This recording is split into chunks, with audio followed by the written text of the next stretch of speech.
കവിഭാവനയിൽ കരിമിഴിയും കാർക്കൂന്തലും സൗന്ദര്യമാണ്. കറുപ്പിന് ഏഴഴകാണ്. പക്ഷേ കറുത്ത നിറമുള്ളവരോട് വെറുപ്പാണ്. കറുത്ത നിറമുള്ളവർ സ്ഥിരം കേൾക്കുന്ന പല്ലവിയാണ്, കറുപ്പാണെങ്കിലും ഐശ്വര്യമുണ്ട് കേട്ടോ. എന്താണ് ഐശ്വര്യം?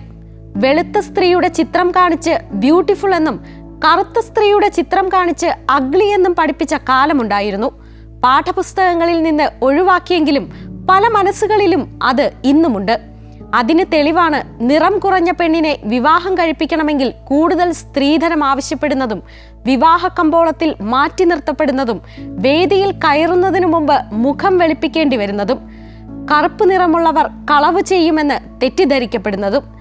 സ്ത്രീകൾ മാത്രമല്ല, പുരുഷന്മാരും ഇത്തരം അവസ്ഥകളിലൂടെ കടന്നു പോകുന്നുണ്ട്.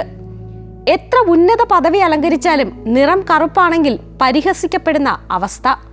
അതുകൊണ്ടാണ് തൻ്റെ മേഖലയിൽ പ്രാഗൽഭ്യം തെളിയിച്ചിട്ടും RLV രാമകൃഷ്ണനെ സത്യഭാമ ടീച്ചർ നിറത്തിൻ്റെ പേരിൽ അപമാനിച്ചത്. സത്യഭാമ ടീച്ചർ ഒരാളല്ല, നിരവധി പേരുടെ പ്രതീകമാണ്. നാം ഓരോരുത്തരുടെയും ഉള്ളിലെ കറുപ്പാണ്. അതുതന്നെയാണ് മാറേണ്ടതും. ഞാൻ കറുത്തിട്ടാണെന്ന അപകർഷതാബോധം ഉള്ളിൽ നിന്ന് മാറ്റാൻ അവരവരും ശ്രദ്ധിക്കണം. ഫിൽറ്റർ ഇല്ലാതെ ഫോട്ടോ എടുക്കാൻ ധൈര്യം കാണിക്കുന്നതിൽ നിന്ന് അതിന് തുടക്കമിടാം.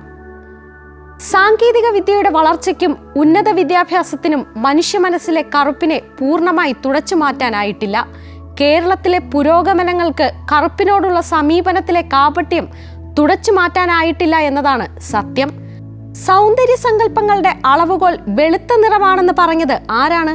അതാരായാലും ആ ചിന്താഗതി തുടച്ചു നീക്കേണ്ടത് മലയാളികളുടെ മനസ്സിൽ നിന്നാണ്. പുതുതലമുറയിൽ വർണ്ണവെറി എന്ന അവസ്ഥയ്ക്ക് മാറ്റം വരുന്നുണ്ട്.